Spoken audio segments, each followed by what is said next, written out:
So yeah, he's shooting.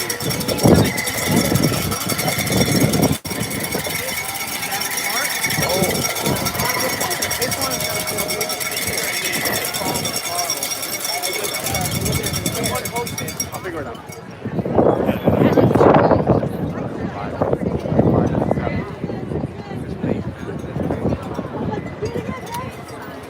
My baby.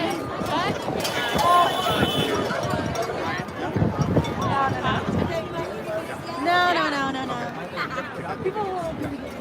Or just put on your head. I got it. So figure it out. You guys go last night? Oh, nice. Good. You like it? I like it. I was surprised. Rated in the U.S. Yeah, you know who the owner is, right? Corey Hayes from they went to the new and it opened this one. Yeah. I knew it was like a good like sushi restaurant, but it was actually really good. Yeah, my mom loved it. I've never had good food like that. No, yeah, that's why it's like ranked number 2. Like the steamed eggs.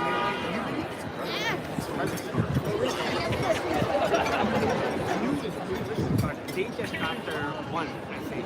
It's so hard to get Rezzos though. I had to book it a month ago. And then there's like the 9th person. That's the only open spot.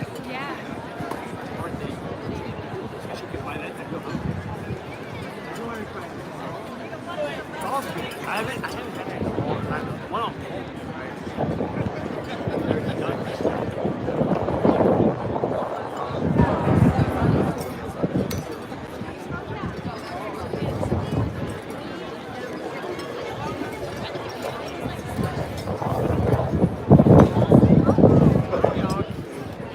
Such a small world. It's coming tonight.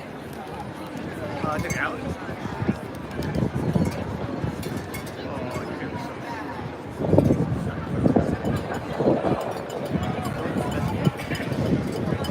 Come out looking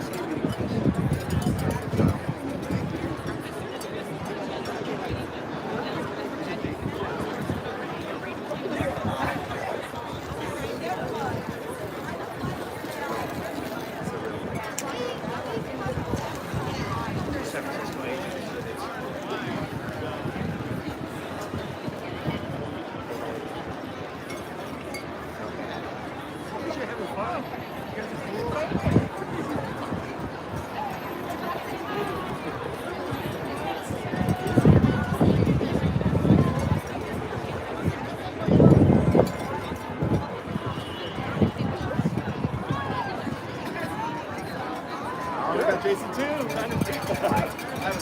Did I call up on it? We made it better. Let's go. Let's go.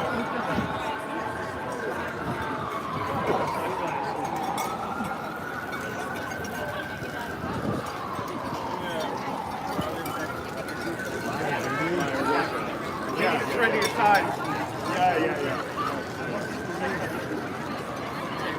How you doing? Good to see you.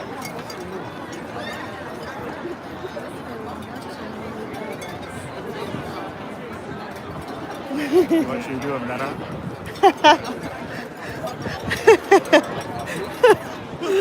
That's funny. In the Matrix.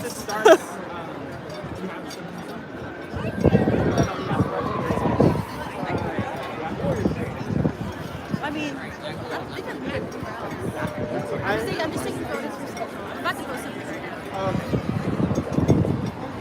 At some point when they start talking, it's like, I might just have to. Okay, so I'm not moving. It'll be on, ready to go. You just gotta feel it still.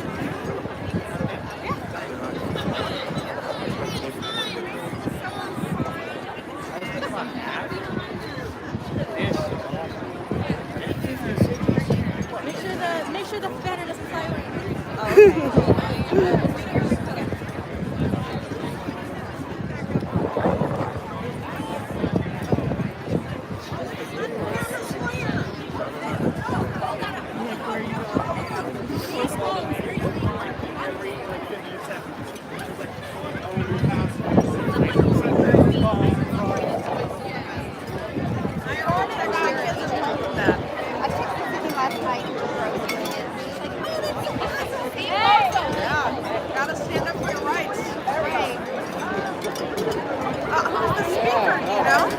nice to meet you.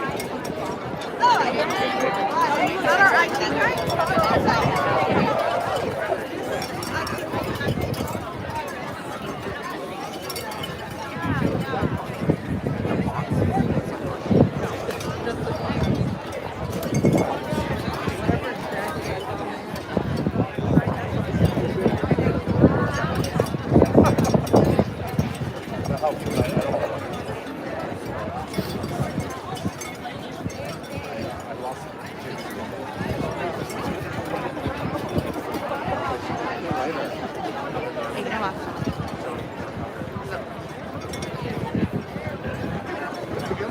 I'm gonna stand on this side, kind of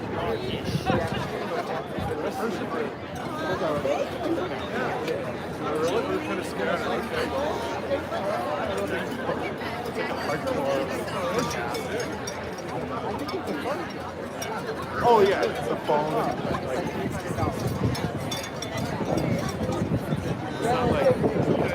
It's not a roll up there. Okay, okay.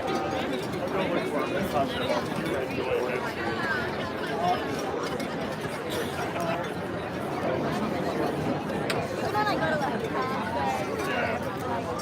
That's like my friend in movies.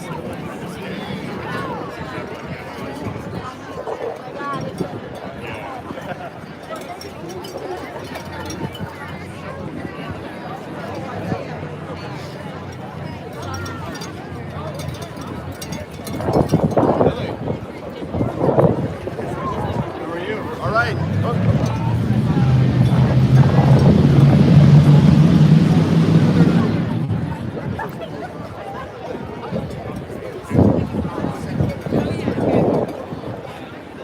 Here, get Melanie to walk up here. I can't come back here. I think you'd be here. She's worried about going to El Salvador. Oh, right. Well, no, told her no. not to do that to- I was gonna say she hasn't admitted she's white. White with Right.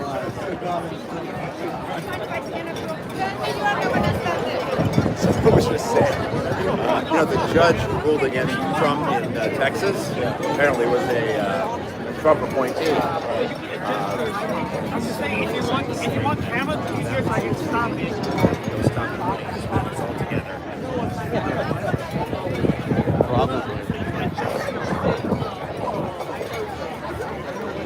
But yeah, block here so no one walks in front of you. I saw the message that came. 300 people. So that was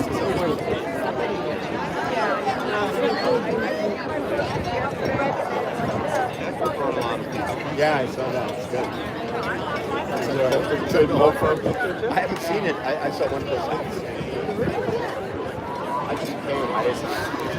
I didn't rally people.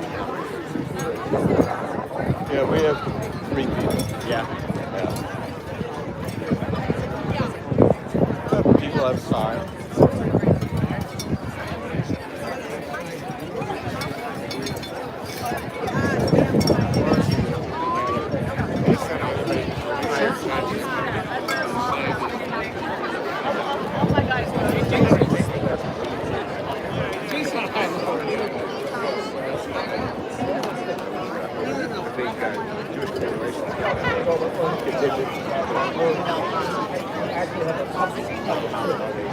I'm Muslim lawyers. One particular where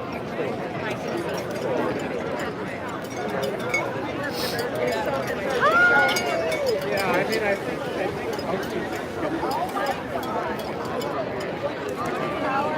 Oh my god!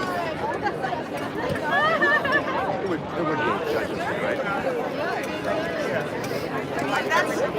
That's scary. That's scary. Certainly not federal. I mean, the chamber. It could be that. They do. So before we start, the past president. Of course.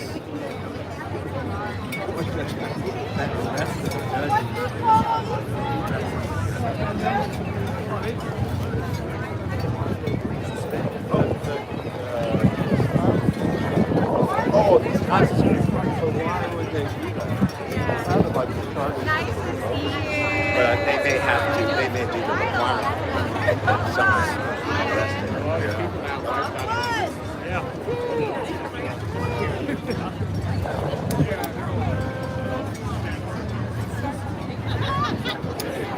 That may just be a legal requirement.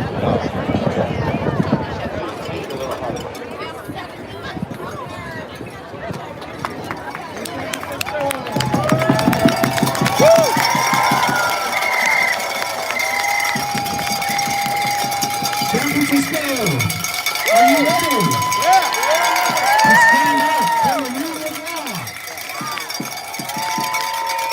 Wow, this is quite a crowd. I want you to know that we are not alone here in San Francisco. We are joined, standing shoulder to shoulder, coast to coast, 50 other cities across the United States.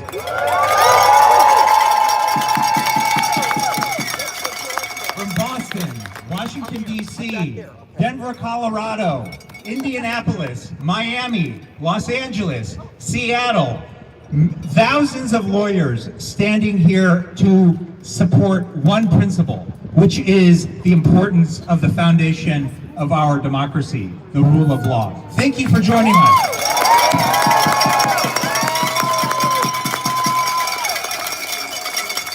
My name is Charles Jung. I'm the president of the Bar Association of San Francisco, and welcome. And I love to hear those cowbells in the back, because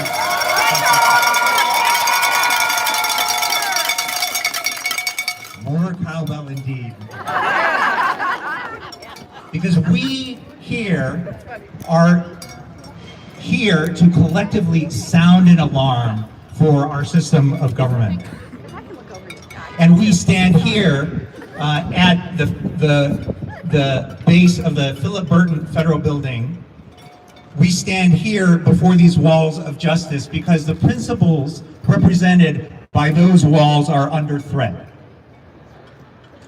Our nation and our democracy itself is built on a simple promise, and that's that we're governed by rules and by principles, and not by whims of any individual, no matter how powerful.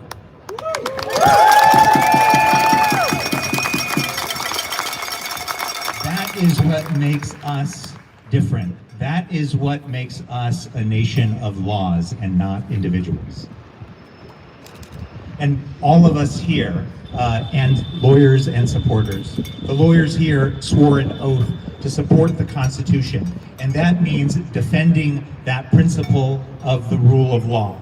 And that defending that principle requires two things. First is the independence of our courts. That means judges that we can have confidence in, that will rule based on law and facts alone, and not based on fear, and not based on threats.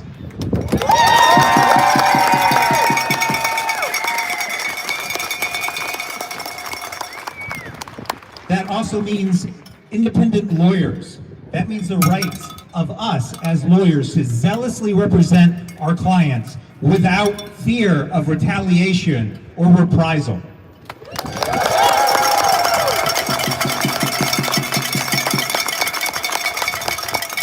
But today, all of us here, we know that we're seeing threats to those two pillars. We see pressure on judges. We see threats to lawyers. But we here in this square in San Francisco and coast to coast, we are holding strong because we know that we are that last line of defense, that shield against tyranny.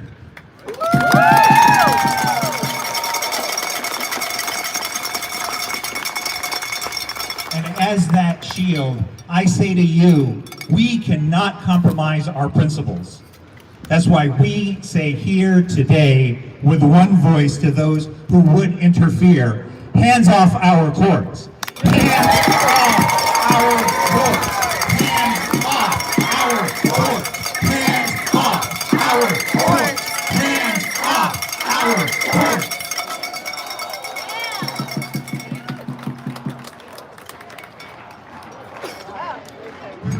And as Alexander Hamilton wrote in Federalist 78, I had to Google that. It didn't come from memory. The courts have no army. They rely on their own legitimacy, and they rely on us as members of the bar to be their defenders. And we, as lawyers and the courts, we're that intermediary, and sometimes we have to serve as that shield between an unjust government power and the rights of the people. And today, that shield is more important, more critical than ever.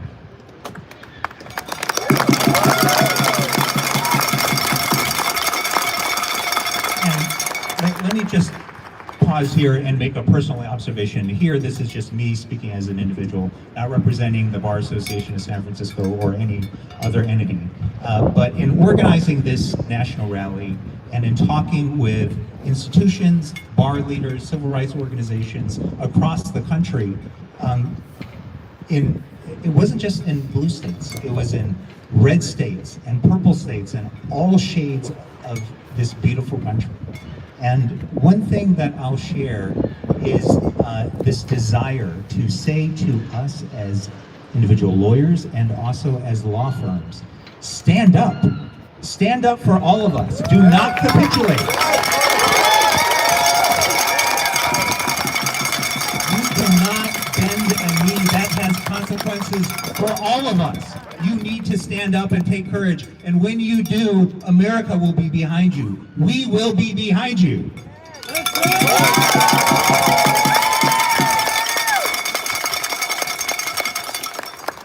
Because I want to be clear as to what the stakes are. This isn't just about lawyers. It's not just about judges. It's about all of us as Americans. It's about all of us. And let me ask you a rhetorical question. Should our freedoms depend on who is in power? No! Do you want your rights subject to compromise or negotiation? No! That's why we're here today. That's why we're taking this stand.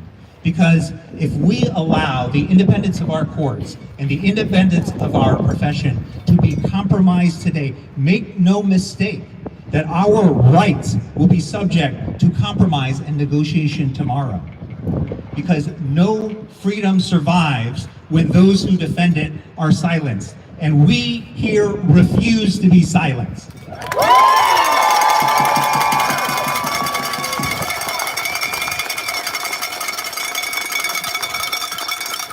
We must remember that if justice bends, our freedoms end. And if lawyers fear, our rights disappear.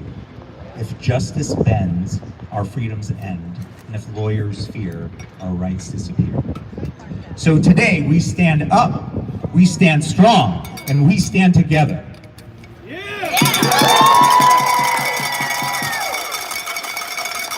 today we as lawyers will reaffirm our oath to support the Constitution, because that oath that we took is not a one-time ceremony. It is a commitment to the principles of the rule of law.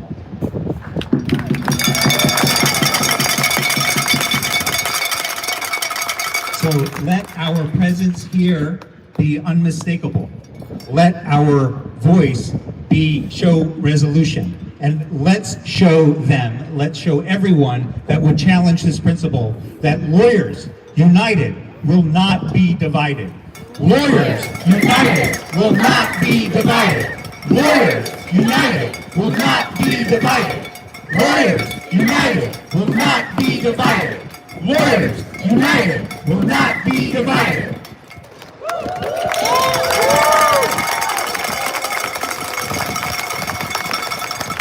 So I say here, we need to protect our courts, because protecting our courts is protecting our rights. Protect the courts. Protect our rights. Protect the courts. Protect our rights. Protect the courts. Protect our rights. Thank you, San Francisco.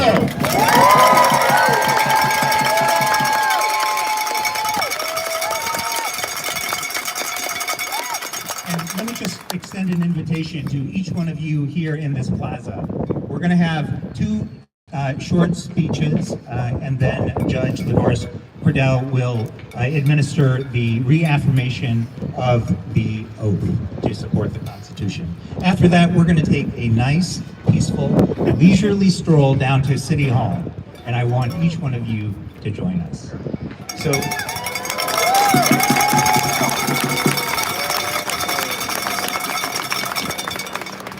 and it's my great pleasure to introduce our City Attorney, David Chu.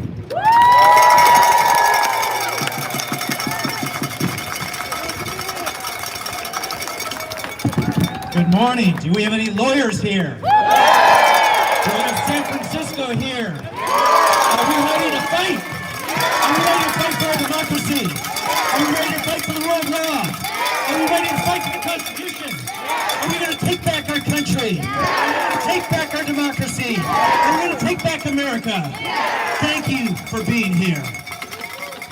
I wish you could see what I see, which is you represent the beautiful diaspora that is not just the Bay Area legal community, but America. And I want to thank the Bar Association of San Francisco for coming. I want to thank each and every one of you for being here. I wish we were here under different circumstances. Until this year's Law Day event, many of us never thought about the need to commemorate the rule of law because we took it for granted. But today, my friends, we can't. We've just experienced the most disturbing first 100 days of a presidency in our country's history. So many rights being trampled, citizens being deported, a culture war against our trans kids, diversity, equity, inclusion turning into the three most controversial words in the English language. Abortion rights further eviscerated, our planet being destroyed, issues so fundamental, we need to fight for them.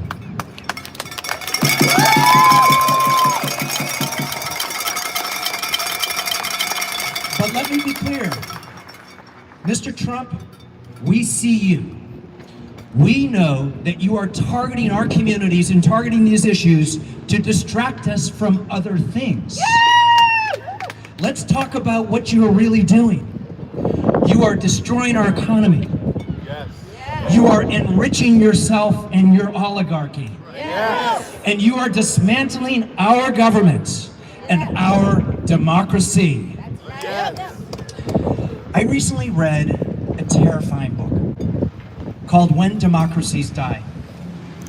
We think authoritarian regimes only come to power after violent coups. But political scientists have documented how many modern democracies have died without a single shot being fired. Because when an autocrat takes power, through one illegal act at a time, through the subtle erosion, the quiet dismantling of democratic institutions, democracies die. When people don't realize what's happening, when they're watching Netflix, hanging out with their friends, don't want to see the newspaper, believing they still live in a democracy, that's 1930s Europe. That is 1970s Latin America. My friends, I think a lot about a poem from World War II Germany. First, they came for the socialists, and I didn't speak up because I wasn't a socialist. And then they came for the trade unionists, and I didn't speak up because I wasn't a trade unionist. And then they came for the Jews, and I didn't speak up because I wasn't a Jew. And then they came for me, and there's no one left to speak for me. Let me tell you how that poem would read today. First, they came for the immigrant and birthright citizens. And then they came for the LGBT families and trans kids. And then they came for federal workers and scientists and universities and our media organizations. And then they came for lawyers and law firms. And then they came for Abrego Garcia and Judge Hannah Dugan, all in the first 100 days. far as I know, we still live in a democracy, but how many of you are worried?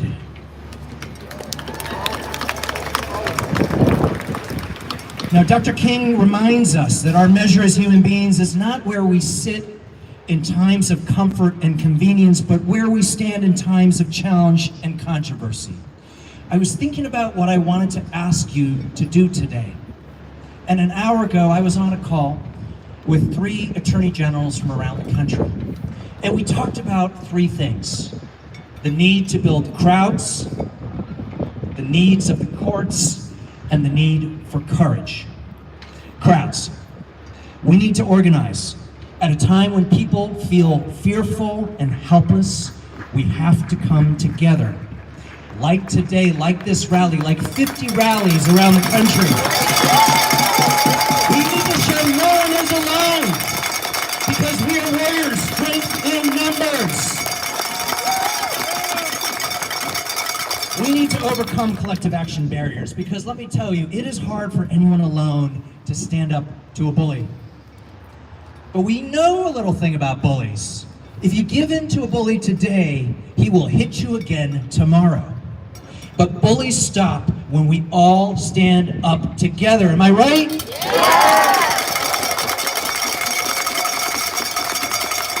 Let me just ask you a question as your city attorney. If I told you that if you wanted to win an outside counsel contract for my office, you would have to give me $100 million in legal services, does anyone think that is corruption?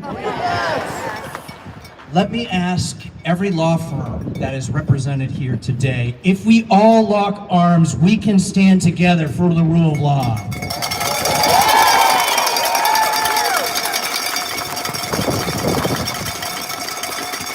Let's talk about the courts, because we are gathered here as members of the legal community.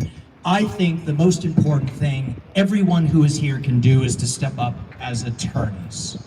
How many of you went to law school not because you wanted to make money, because you believe in values that are bigger than ourselves? How many of us took that oath because we actually believe in it? Let me tell you what we all know. At a time when the only independent branch of government is the judiciary, our courtrooms are where we hear, and only those of us who have sworn an oath as attorneys can act. At this moment in history, we are the Jedi Knights. We can wield the legal lightsabers that can defend our communities, can defend our Constitution, can cut through the lies, can cut through the chaos, and can stop President Trump.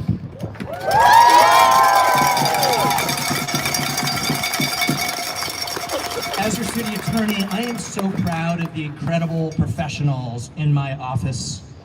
They are working around the clock on lawsuits to protect birthright citizens, our sanctuary cities, our federal funding, our right to health care, to teach at-risk kids in our classrooms. And you know what? We have won in the first rounds of all the cases that we have filed.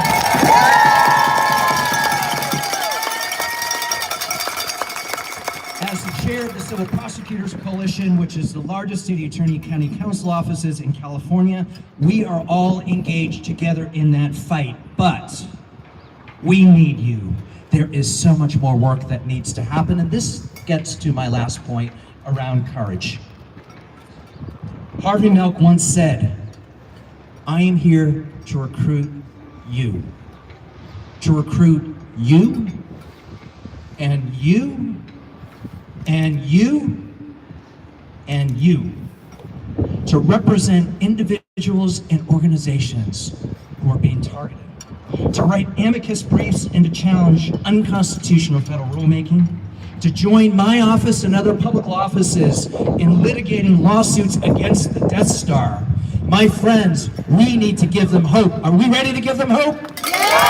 Are we ready to give them hope? I want to ask you, are we ready to fight for the rule of law?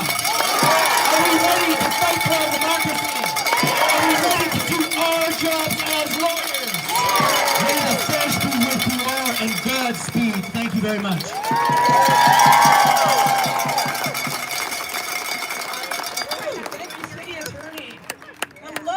San Francisco legal community. I am Kelly Germany from the awesome law firm Leaf, Cabraser, Hyman, and Bernstein. See you over there.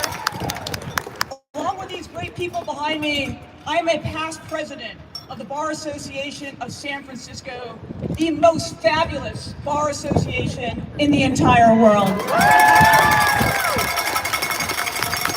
I am so delighted and so proud to see you all here today, and thanks, Bassif, for the honor of the invitation to speak. I'm going to be real with you. Over the past 3 months, we have witnessed unprecedented attacks on our civic norms and national values. As Charles and our city attorney David Chu explained to you, we have seen sweeping policy initiatives that have frightened vulnerable communities, alienated international partners, and thrown our economy into a tailspin, implemented through presidential decrees that evade congressional input and exceed executive authority.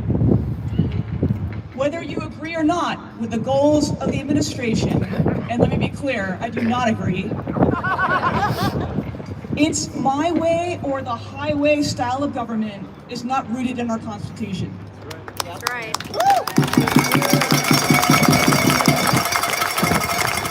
The only brakes on this runaway train have been court cases, chipping away at the most egregious abuses of power. But in response to those, the administration has retaliated, attacking courts, suggesting that judges be impeached, questioning the very legitimacy of the judicial branch. It's been a very scary time as we dance on the edge of a constitutional crisis from which our country may never return. But while many powerful institutions have disappointed us as they bend and bow at this brink, our courts have held strong. Our incredible courts. I want to take this moment to really give an appreciation for the judges across the country who, especially now, have stayed true to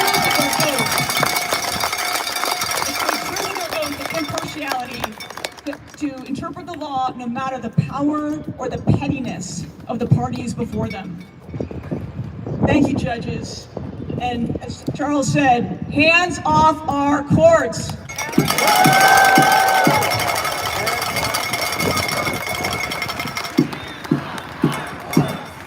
Hands off our courts! Hands off our courts! Hands off our courts! Now, if anyone who has glanced at the Constitution or read some American history knows, our country is founded on the ideal of representational government. Like having no kings is kind of our brand. And our democracy relies on a rule of law that applies to all of us without exception. But based on things I've seen in this very short time this year, I'm starting to think that maybe everyone that's now in government should be required to watch all the episodes of Schoolhouse Rock. Do y'all remember Schoolhouse Rock? Yeah! Okay, Schoolhouse Rock was a staple of my childhood, and it featured those short videos, you may recall them, with the catchy tunes that were shown alongside Saturday cartoons, teaching generations of American kids basic civic lessons about our Constitution and government.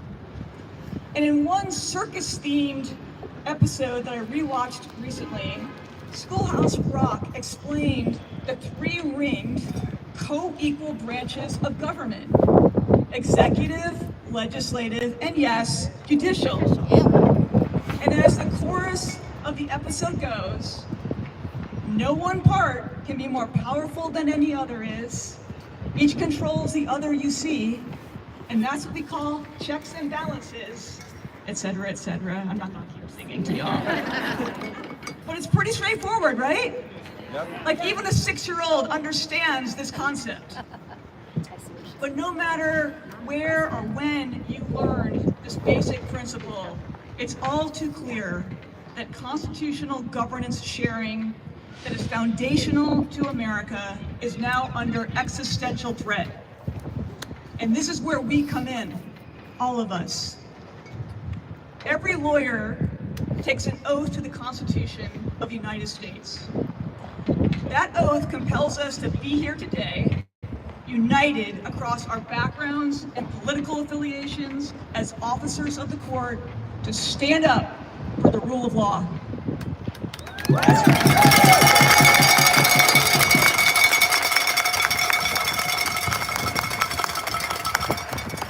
We have seen in just barely 100 days that our institutions can be fragile if we are not vigilant. That to be alert is not enough. We must be active. And activity without courage is just cooperation by another name. We are at our best when we come together in common purpose, empowering legions of others to do the same for the betterment of our society. And in that vein, I want to call out some heroes of our profession from these last few months. In addition to the judges that we applauded earlier, a big round of applause again for our incredible city attorney, David Chu, city attorney, and all of our public lawyers who uphold the law with their smart litigation and tireless public education.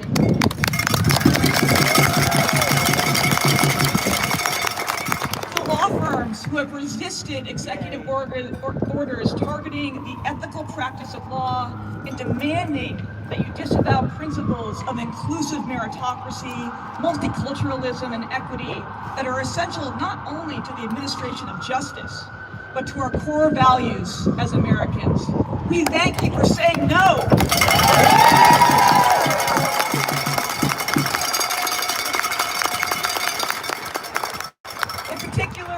A huge shout out to our colleagues at Perkins Coie. That's right, Sussman Godfrey, Huffington and Burley, Jenner and Block, and WilmerHale. We commend you for fighting back. You have modeled courage, and we have been so proud to support you. To our good friends at Kecker, Van Ness,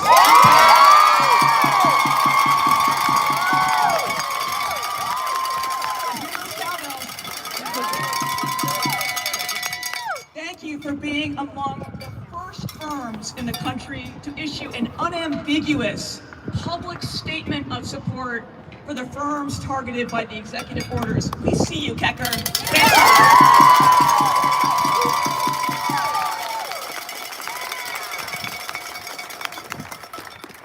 And a standing ovation for the great team at Munger, Tolles, and Olson.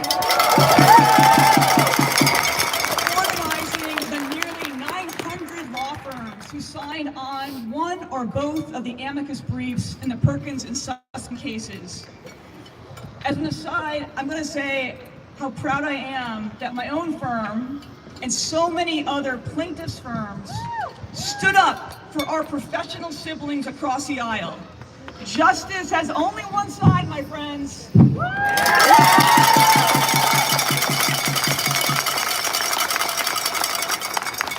And I want to shout out one more group, and a great example of how courage is contagious. After the Perkins Coie amicus brief was filed, a group of AmLaw 200 law firm partners from firms that did not sign the amicus brief formed their own consortium called Law Firm Partners United. And growing to over 750 members by the time of the Sussman amicus briefing, that group filed its own amicus brief in support of Sussman, even while their law firms did not stand up.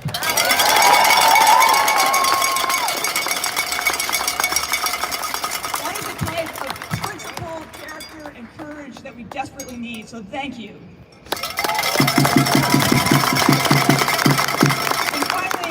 I know I'm preaching to the choir here, but friends, we cannot let up.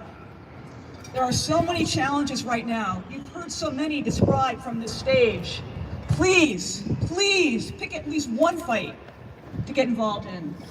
We need to organize. We need to educate, rally, write, litigate, volunteer, and yes, fundraise for the work ensuring that our precious system of justice remains vital. So thank you for the volunteering. Thank you for showing up. And thank you most of all to Bassif, Yolanda Jackson, Charles Jung in particular, for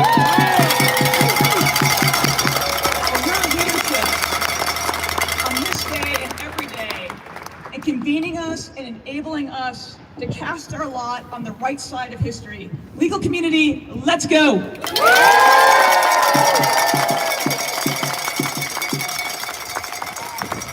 San Francisco, are you ready to stand up? Yeah! Are you ready to fight back? Yeah! Stand up! Yeah! Fight back! Yeah! Stand up! Yeah! Fight back! Fight back! Hands off! Hands off! Our courts! Our courts! Hands up! Hands off! Our courts! Our courts! Are you ready to retake the oath to support the Constitution? Yeah! It's my great pleasure to introduce our amazing Executive Director, Yolanda Jackson.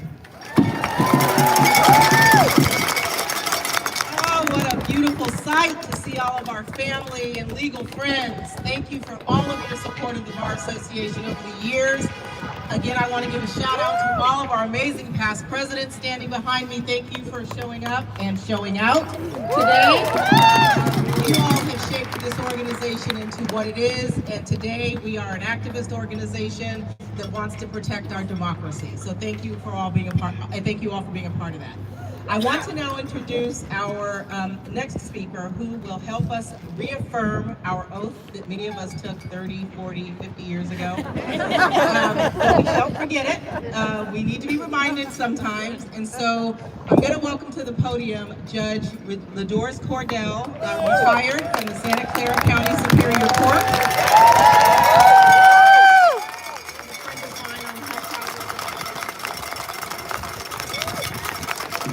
Thank you so much. Happy Law Day. The lawyer's oath is as old as the legal profession itself. Today, lawyers utter substantially the same vows sworn by lawyers hundreds of years ago. And yet, taking the attorney's oath is not just a ritual. It is not a meaningless gesture. The oath is a reminder of a lawyer's core ethical duties, and it is a promise to abide by those duties.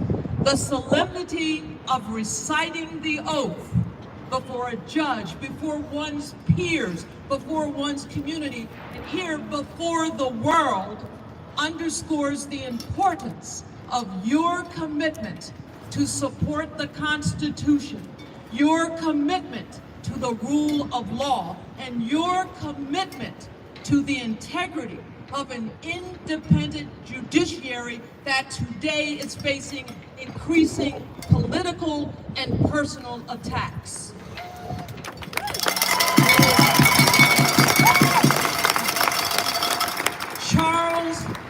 Charles Hamilton Houston was a Harvard University, was a Harvard Law graduate. He was the dean of Howard Law School. He was the first black member of the Harvard Law Review, and he was a brilliant legal strategist who devised the court challenges that led to the Supreme Court's decision in Brown versus Board of Education. Charles Hamilton Houston famously said to his law students, one of whom was Thurgood Marshall, a lawyer's either a social engineer or a parasite on society. I think that what Charles Hamilton Houston meant was that every lawyer, every judge, whether you are in big law, a solo practitioner, a prosecutor, a public defender, whatever your path in the law, you should always use your legal talents to make this world a better place. By reaffirming your oath, you are recommitting to doing just that. When you speak up, when our judges are unfairly attacked, when you lawyer up to protect due process, when you stand up for democracy, when you lift up young lawyers just starting their careers, you are fulfilling the solemn oath in the spirit of Mr. Houston. So, I thank you, lawyers, judges, those current retired, for being upstanders and not bystanders. And thank you for being here, joining with lawyers and judges around the country to reaffirm your oath. So, let's do it. Every lawyer, even if you're retired, every lawyer and every judge, current and past, will you raise your right hands? And I need you to repeat after me. The first word I'm going to say is I. And then each of you, you shout your names to the heavens. Ready? I. And repeat after me and say it and shout it like you mean it, please. Solemnly swear or affirm. Solemnly swear or affirm That I will support the Constitution of the United States. that I will support the Constitution of the United States And the Constitution of the State of California. and the Constitution of the State of California, And that I will faithfully discharge the duties and that I will faithfully discharge the duties of an attorney and counselor at law of an attorney and counselor at law to the best of my knowledge and ability. to the best of my knowledge and ability. As an officer of the court, As an officer of the court, I will strive to conduct myself at all times I will strive to conduct myself at all times with dignity, with dignity, courtesy, courtesy, and integrity. and integrity. Now turn to one another and high five the hell out of them.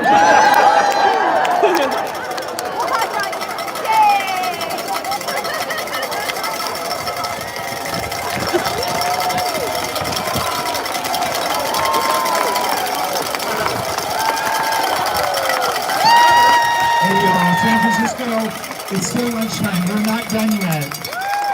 We're gonna take a nice, orderly stroll to City Hall. And so what I'm gonna ask everyone to do, we're gonna march down that ramp and occupy this street over here. So let's start gathering over there, start making our way down to the street.